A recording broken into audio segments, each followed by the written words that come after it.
Hello foodie people. నిన్నైతే కార్తీక సోమవారం కదా ఉపవాసం ఉన్నాము, గుడికి వెళ్ళాము. మొన్న పౌర్ణమి రోజునైతే 360 ఒత్తులు వెలిగించలేదు కుదరక, నిన్నైతే వెలిగించాము. వీడియో తీస్తూ ఉండగా అన్నీ పెడుతున్నాను. మా పక్కన ఉన్నవాడు పెద్ద వాటర్ బాటిల్తో నీళ్ళు తెచ్చి అక్కడ జస్ట్ పాపం మిస్టేక్ పోయే నీళ్ళు అన్నీ నేను పూజకి అంతే అలంకరించుకుంటున్నాను. కాకపోతే మా పూజ వరకు అక్కడి వరకు రాలేదు, కానీ పక్క నుంచి వెళ్ళిపోయాయి. అందుకని ఇంక మొత్తం వీడియో అంతా తీయలేకపోయాం.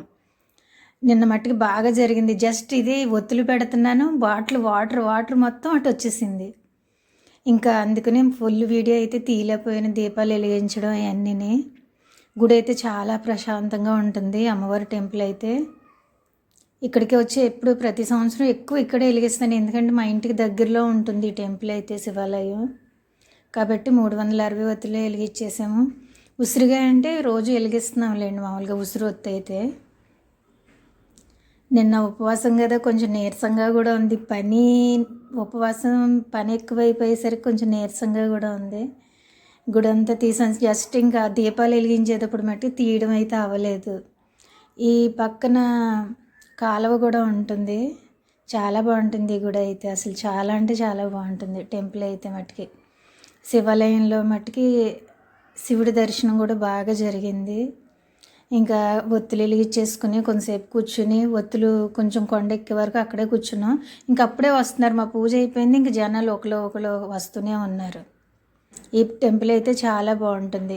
నేను ఆల్రెడీ ఇంటి దగ్గర కొంచెం సగం వంట చేసి వచ్చాను. మళ్ళీ ఇంటి దగ్గర పూజ కూడా చేసుకోవాలి కదా, మళ్ళీ ఇంటికి వెళ్ళి.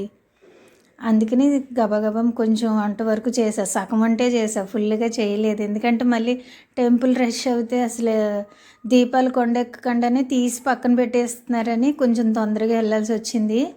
వెళ్ళి 1 గంట అయితే కూర్చున్నాం కొండెక్కే వరకు. దీపాలు అయితే పక్కనే నాగదేవత గుడి ఉంటే అక్కడ కూడా దీపం పెట్టాం. అయ్యప్ప స్వామి గుడి దగ్గర దీపం పెట్టాం. నిన్నైతే చాలా అంటే చాలా బాగా అయ్యింది.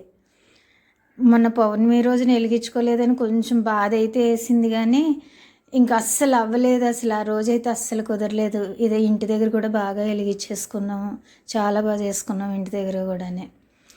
ఈ పూజ అయ్యేసరికి 6:30 అయిపోయింది. మళ్ళీ వంట స్టార్ట్ చేసేసుకుని గబగబా చేసుకుని ఇంకా భోజనం అయితే చేసాం. 7:30 ఎలాగ అయిపోయింది. ఇంకా మా అమ్మాయికి కూడా ఆకలేసేస్తుందని ఇంక గబగబా పెట్టేశా.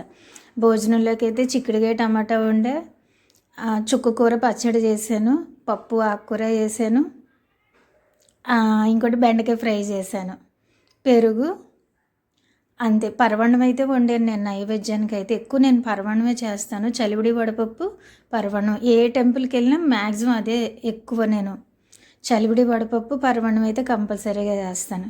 ఇది మా వంట అయితేనే. ఓకే, వీడియో నచ్చినట్టయితే లైక్ చేయండి, షేర్ చేయండి, సబ్స్క్రైబ్ చేసుకోండి, కామెంట్ చేయండి. ఇలా ఒకసారి అయితే చేయండి. చుక్కకూర పచ్చడి అయితే చాలా బాగుంటుంది. నేను షార్ట్ వీడియోలో పెడుతున్నాను, ఒకసారి అయితే చూడండి. ఉపవాసం ఉన్నప్పుడు కొంచెం ఇది తింటే కనుక నెక్స్ట్ రోజుకి కొంచెం బలం వస్తుంది అన్నమాట. చాలా బాగుంటుంది పచ్చడి అయితేనే. ఇలా అయితే ఎవరైనా ట్రై చేయండి, ఒకసారి అయితే ఈ వీడియో చూడండి. ఇది మా సోమవారం పూజ కార్యక్రమం. Okay, bye.